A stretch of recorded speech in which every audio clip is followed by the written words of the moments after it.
வணக்கம். நம்ம மாயம் ஸ்டுடியோஸ் யூடியூப் சேனலில் ஒரு நாளைக்கு 5 வீடியோஸ் போஸ்ட் பண்ணிட்டு இருக்கோம்.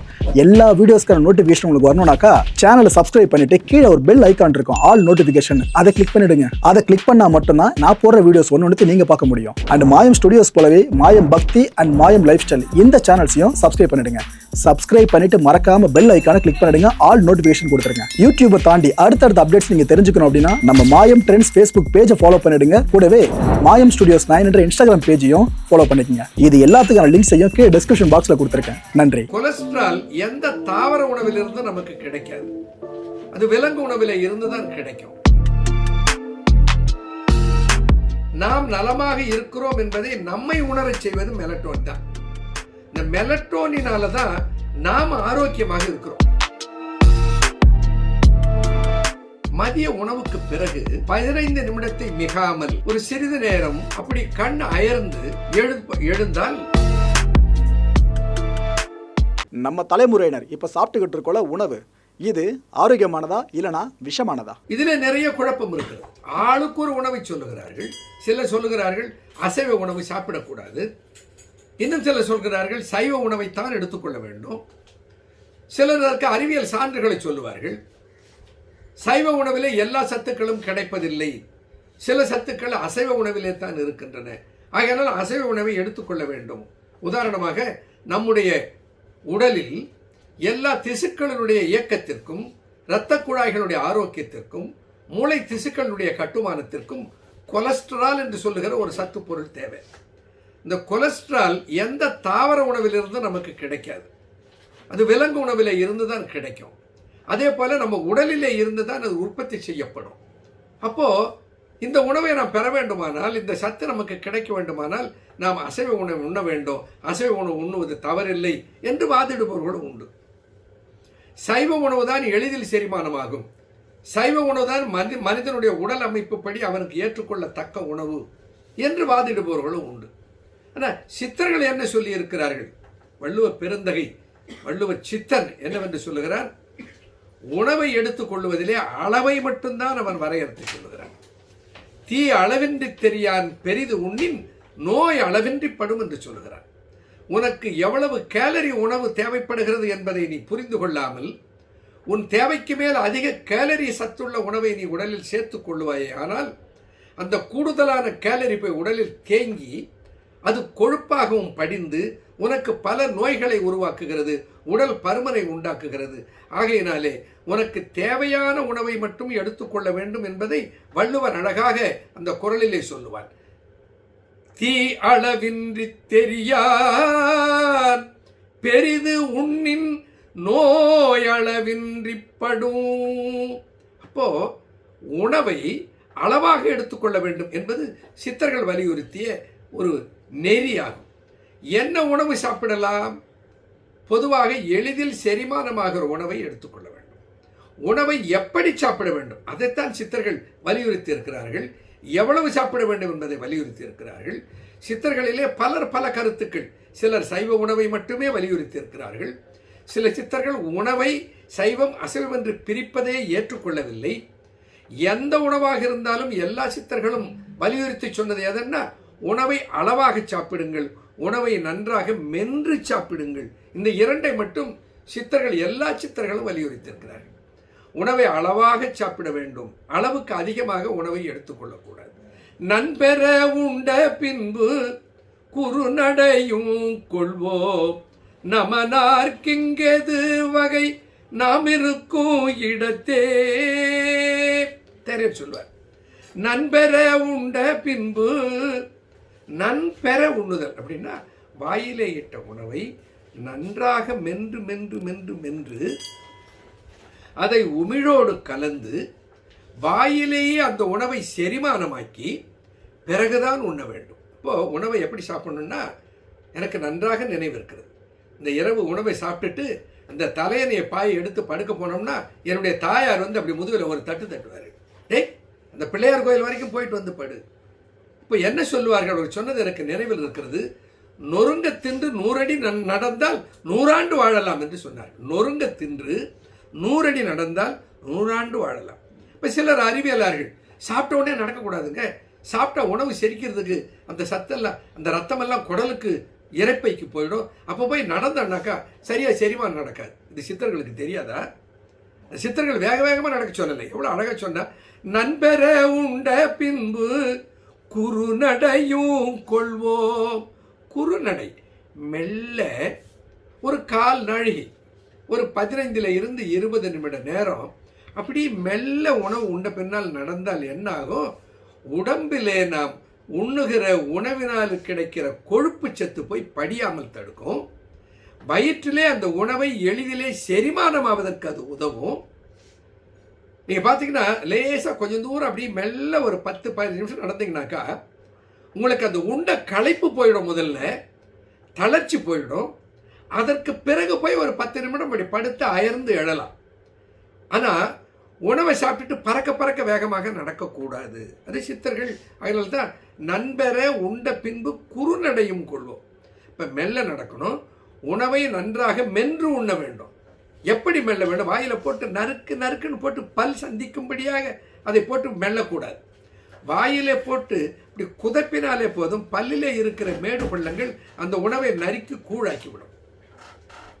உணவை உமிழோடு கலந்து கூழாக்கி திரவமாக மாற்றி சாப்பிட வேண்டும். ஆங்கிலத்தில் ஒரு பழமொழி இருக்கிறது, eat the liquid and drink the solid என்று அந்த பழமொழி சொல்லுகிறது. திடமான பொருளை திரவமாக மாற்றி குடிக்க வேண்டும். ஆகையினால eat the solid, drink the liquid, eat the drink the solid, eat the liquid. அந்த லிக்விடாக இருக்கிற திரவ பொருள் ஒரு பானமாக இருக்கிறது, அதில் சர்க்கரை சத்து இருக்கிறது என்றால் அதை வாயிலே இட்டு நன்றாக மென்று சாப்பிடுவதைப் போல குதப்ப குதப்ப உமிழ்நீரிலே சுரக்கிற டைலின் என்கின்ற சுரப்பினாலே அந்த பானத்தில் இருக்கிற சர்க்கரை சத்து செரிக்கப்பட்டு விடுகிறது. அப்போ உணவை நாம் எப்படி சாப்பிட வேண்டும்? திட உணவை நன்றாக மென்று கூழாக்கி சாப்பிட வேண்டும். இது சித்தர் இலக்கியத்திலிருந்து உலகுக்கு போன ஞானம். வள்ளுவ பெருந்தகை என்ன சொல்லுவா? மருந்தென வேண்டாவா யாக்கைக்கு அருந்தியது அற்றது போற்றி உணின். மருந்து என்று ஒன்றே உடம்புக்கு தேவையில்லை.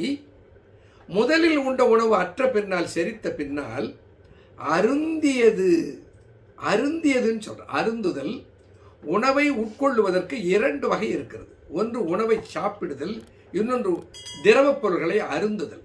திடப்பொருள்களை உண்ணுதல், திரவப் பொருள்களை அருந்துதல். உணவு திடப்பொருள். ஆனால் அந்த திடப்பொருளை என்ன செய்யணும்னு வள்ளுவர் சொல்றார்? வாயிலே இட்டு உமிழில் குழைத்து நன்றாக மென்று திரவமாக மாற்றி சாப்பிடு. அப்போ இதை நாம் எல்லாரும் பின்பற்றலாமே. எந்த உணவு என்பதை பற்றி கவலை இல்லை. எந்த உணவாக இருந்தாலும் அளவில் கூடாமல் வயிறு கொஞ்சம் குறைவாக இருக்கிற அளவுக்கு சாப்பிட வேண்டும். உணவு அரை வயிறு, தண்ணீர் கால் வயிறு, கால் வயிறு எதுவும் இல்லாமல் காலியாக இருக்க வேண்டும் என்று ஒரு கணக்கு சொல்லுவார்கள். ஆனால்தான் நம்ம திருமூலம் பெருந்தகை கூட சொல்லுவார், உணவை உண்ணாமல் இருக்கிறதே, அந்த உணவு கட்டுப்பாடு இருக்கிறதே, விரதம் இருக்கிறதே, அது ஆரோக்கியத்துக்கு சிறந்த நெறி என்று சொல்லியிருக்கிறார்.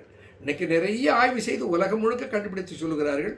Fasting, intermittent fasting, weekly twice fasting, தினமும் ஃபாஸ்டிங் என்று பல வகையான விரதங்களை சொல்லுகிறார்கள். இந்த விரதங்கள் எல்லாம் நம்முடைய மரபிலே ஏற்கனவே பதிவு செய்யப்பட்டிருக்கிற உண்ணா நோன்புகள்.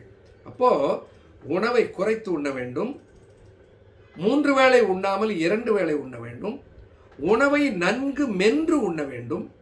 எந்த உணவு எடுத்துக்கொள்ளுகிறோம் என்பது அவரவர்களுக்கு அவரவர்கள் பிறந்த குடும்பத்தில் அவர்களுக்கு அறிமுகம் செய்யப்பட்டதை பொறுத்து இருக்கிறது. ஆகையினால இதை எடுங்கள் அதை எடுங்கள் என்று சொல்லுவதை விட எல்லா உணவும் எப்படி எடுத்துக்கொள்ளுங்கள் என்று சொல்லுவதிலே தான் சித்தர்கள் கவனம் செலுத்தினார்கள். ஆகையினால் மென்று உண்போம், நன்கு மென்று உண்போம். உண்ட பிறகு ஒரு ஒரு ஒரு 100 அடி தூரம் மெல்ல குறுநடையாக சில நிமிடங்கள் நடப்போம். இது நல்ல ஆரோக்கியத்தை தரும். நல வாழ்வுக்கு சித்தர்கள் காட்டிய நெறி இது. பல பேருக்கு ஒரு பழக்கம் இருக்கும், நைட்லேயோ நல்லா தூங்குவாங்க, பகல்லையோ நல்லா தூங்குவாங்க. ஆனால் ஒரு சில வீடுகளில் பார்த்தீங்கன்னா நீ நைட்டில் மட்டும்தான் தூங்கணும், பகலில் தூங்கக்கூடாது அப்படின்னு சொல்லுவாங்களே. இதை எப்படி நம்ம எடுத்துக்கிறது? ஸோ நைட்டில் மட்டும்தான் உறங்கணுமா என்ன? ஏன் இரவில் தான் உறங்க வேண்டும்? ஏன் பகலில் உறங்கக்கூடாது? சித்தர்கள் சொன்னாங்க, சரிதான், உறங்குவது இரவு ஒழிய பகல் உறக்கம் செய்யும் என்று தேரையர் சொல்லியிருக்கிறார். சரிதான். அது அறிவியல் சான்று அதற்கு ஏதாவது இருக்கிறதா? அறிவியல் என்ன சொல்லுகிறது? உயிர் வாழ்கிற விலங்குகள் எல்லாம் 2 வகையாக பிரிக்கிறது. ஒன்று இரவில் விழித்திருக்கிற விலங்குகள், இன்னொன்று பகலில் விழித்திருக்கிற விலங்குகள். இந்த இரவிலே விழித்திருக்கிற விலங்குகளை நாக்டார்னல் அனிமல்ஸ் என்று சொல்வார்கள். பகலில் விழித்திருக்கிற விலங்குகளை டயோர்னல் அனிமல்ஸ் என்று சொல்வார்கள். நமக்கு தெரியும், சில விலங்குகள் தான் இரவில் விழித்திருக்கும். ஆந்தை, முள்ளம்பன்றி, நரி, சில விலங்குகள், வவ்வால், இவைகளெல்லாம் இரவில இரை தேடும், இரவில விழித்திருக்கும். அவைகளுக்கு அகலமான பெரிய கண்கள் இருக்கும். இரவில இருக்கிற குறைந்த அந்த ஒளியை பயன்படுத்தி கொண்டு அவர்களுடைய பார்வையை நன்றாக மேம்படுத்திக் கொள்ளுகிற அளவிலே அவைகளுடைய கண்கள் அமைந்திருக்கின்றன. இந்த விலங்குகள் எல்லாம் இரவில் வாழ்பவைகள், விழித்திருப்பவைகள். ஆனால் மனிதன் இரவில் உறங்கவும் பகலில் விழித்திருக்கவும் படைக்கப்பட்டவன். பெரும்பாலான பறவைகளும் விலங்குகளும் நம்ம பார்க்கிறோம், காலையிலே பொழுது புலர்கிற போது அவைகள் விழித்துக் கொள்கின்றன. பொழுது முடிகிற போது அவைகள் அதனுடைய கூட்டிலே சென்று அடைந்து விடுகின்றன. அப்போ அதை என்னன்னு சொல்லுவார்கள்? த டஸ்க் அண்ட் டான் என்று 2ஆக பிரிவு. டான்னா விடிகிற நேரம், டஸ்க்னா பொழுது முடிகிற நேரம். அந்த விடிகிற நேரமும் முடிகிற நேரமும் விலங்குகள் விழிப்பதற்கும் போய் உறங்குவதற்கும் பயன்படுத்திக் கொள்ளுகிற நேரமாக இருக்கின்றன. செர்காடியன் ரிதம் என்று ஒரு சுழற்சியை சொல்வார். செர்காடியன் ரிதம் என்பது 24 மணி நேர சூரிய சுழற்சியினால் ஏற்படுகிற ஒரு இயற்கை மாற்றம். செர்கேடியன் ரிதம். அந்த செர்கேடியன் ரிதத்திற்கு நம்முடைய உடம்பில் இருக்கிற ஹார்மோன்கள் எல்லாம் பழக்கப்பட்டு விட்டன. நம்ம உடம்பில் மெலட்டோனின் என்று ஒரு ஹார்மோன் சுரக்கிறது. இந்த மெலட்டோனுடைய பண்பு என்னன்னா, நாம் நலமாக இருக்கிறோம் என்பதை நம்மை உணரச் செய்வது மெலட்டோன் தான். இந்த மெலட்டோனினால தான் நாம் ஆரோக்கியமாக இருக்கிறோம். இந்த இரவு பகல் என்கின்ற உணர்வே நமக்கு எப்பொழுது வருகிறது என்றால் அந்த மெலட்டோனின் சுரப்பினால தான். இந்த மெலட்டோனின் ஒரு ஜுவனைல் ஹார்மோன், இளமையை பராமரிப்பதற்குரிய ஒரு மிகச்சிறந்த ஹார்மோன். நம்முடைய ஆரோக்கியத்துக்கு பிரதானமானது அது என்று அறிவியல் உலகம் சொல்லுகிறது.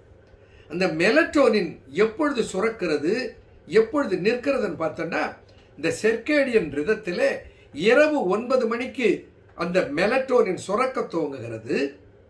அது இரவு 12 மணியிலே இருந்து 2 மணி வரையிலே அது மிக உச்சமாக சுரக்கிறது. பிறகு கொஞ்சம் கொஞ்சமாக குறைந்து 7 மணி அளவில் அது சுரப்பு நின்று விடுகிறது. இப்போ பார்த்தீங்கன்னா, இந்த இரவு 12 மணிக்கு உறங்க போகிறோன்னு வச்சுக்கோங்க, இந்த மெலட்டோனின் சுரப்பது எப்போ நன்றாக சுரக்கிறதுனா இருளில் சுரக்கிறது. அது இருளில் சுரக்கிற ஹார்மோன். அப்போது நம்ம 9 மணிக்கு உறங்க போய் காலையில் 7 மணிக்கு முன்னால் எழுந்தால் இந்த மெலட்டோனின் சுரப்பு நமக்கு வேண்டிய அளவுக்கு கிடைக்கும். ஏன்னா அது இருளில் சுரக்கிற சுரப்பு. உடல் ஆரோக்கியத்திற்கு மிகவும் தேவைப்படுகிற ஒரு உன்னதமான ஒரு சுரப்பு. அது மிக சிறப்பாகவும் செழிப்பாகவும் எப்பொழுது இருக்கிறது? அந்த 9 to 7, இரவு 9 மணியிலிருந்து காலை 7 மணி வரையில். அப்போது நாம் ஏன் இரவிலே உறங்க வேண்டும், ஏன் பகலிலே உறங்கக்கூடாது? இந்த இரவிலே உறங்காது இருக்கிற விலங்காக நாம் படைக்கப்படவில்லை. இரவிலே உறங்குகிற உயிரியாக நாம் படைக்கப்பட்டிருக்கிறோம். நமக்கு வேண்டிய மெலட்டோனின் உடலில் சுரக்க வேண்டுமானால் இருள் வேண்டும். அந்த இருளில் நாம் நன்றாக உறங்க வேண்டும். ஆகையினாலே தமிழ் கூறும் நல்லுலகமே, நேரமே படுத்து நேரமே எழு, வைகரை துயிலெழு என்று இதைத்தான் நம்முடைய சித்தர்கள் நமக்கு காட்டினார்கள். விடியற் காலையில் எழுவதுதான் ஆரோக்கியத்திற்கு சிறந்த வழி. நேரமே உறங்குவதுதான் நல வாழ்வுக்கு சித்தர்கள் காட்டிய நெறி. இதில் மேலை நாடுகளில் நிறைய ஆய்வு நடத்தினார்கள். இந்த ஆய்வில் என்ன கண்டுபிடித்தார்கள்? மதிய உணவுக்கு பிறகு 15 நிமிடத்தை மிகாமல் ஒரு சிறிது நேரம் அப்படி கண் அயர்ந்து எழுந்தால் அது உடல் நலத்துக்கு நல்லது என்று கண்டுபிடித்தார்கள். ஒரு 4000 பேர் மேலே அவர்கள் நடத்திய ஆராய்ச்சியிலே அவர்கள் என்ன முடிவுக்கு வந்தார்கள்? இந்த நேப் என்று சொல்லுகிற சிறு துயில், அந்த சிறு துயில் கொள்வதனால அவர்களுக்கெல்லாம் இருதய நோய் வருவதும் தகர்க்கப்படுகிறது. அவர்கள் உடலில் கொழுப்பு சத்து கூடுவது தவிர்க்கப்படுகிறது என்றெல்லாம் கண்டுபிடித்தார்கள். ஆனால் அந்த 15 நிமிடத்திற்கு மேல் உறங்கக்கூடாது. 15 நிமிடத்திற்குள் நன்றாக உறங்கி எழுந்து விட வேண்டும். அப்படி உறங்குவது உறக்கமல்ல, அது அழற்சி என்று பெயர். அயர்ச்சி, அயர்ந்து எழுதல். இந்த வள்ளல் பெருமான் கூட சொல்வார், மதிய உணவுக்கு பிறகு ஒரு கால் நாழிகை நேரம் அப்படி அயர்ந்து எழுவது நல்லது என்று சொல்வார். அதற்கு பெயர் சிறு துயில் என்று பெயர். பகலிலே நெடுநேரம் தூங்குவது நன்மை பயக்காது. அப்படி தூங்குவதனால என்ன ஆகும்? கொழுப்பு சத்து உடலிலே கூடும். குருதியில் கொழுப்பு சத்து கூடுவதனாலே இரத்த அழுத்தம் கூடும். இரத்த அழுத்தம் கூடுவதனாலே இருதய நோய்கள் வரும். இன்னும் பல்வேறு விதமான நோய்களுக்கு நாம் ஆளாவும். உடல் பருமனும் உண்டாகும். இப்போ பகல்லே உறங்கக்கூடாது. இந்த சித்தர்கள் இந்த நெறியத்தான் சொல்லுகிறார்கள். உண்பதிரு பொழுதொழிய 2 பொழுது, உண்பதிரு பொழுதொழிய 3 பொழுதுண்ணோ, உறங்குவது இரவொழிய பகல் உறக்கம் செய்யோ, உறங்குவது இரவொழிய பகல் உறக்கம் செய்யோ. பகலில் தூங்கக்கூடாது. பகலில் சிறிது நேரம், ஒரு கால் நாழிகை அல்லது 15 வினாடியை மிகாமல் அப்படி மதிய உணவுக்கு பிறகு அயர்ந்து எழலாம். இது ஆரோக்கியத்துக்கு வழிவகுக்கும். இதைத்தான் சித்தர்களும் அறிவியலும் சொல்லி இருக்கிறது. பின்பற்றுவோம், நலமுடன் வாழ்வோம். நன்றி, வணக்கம்.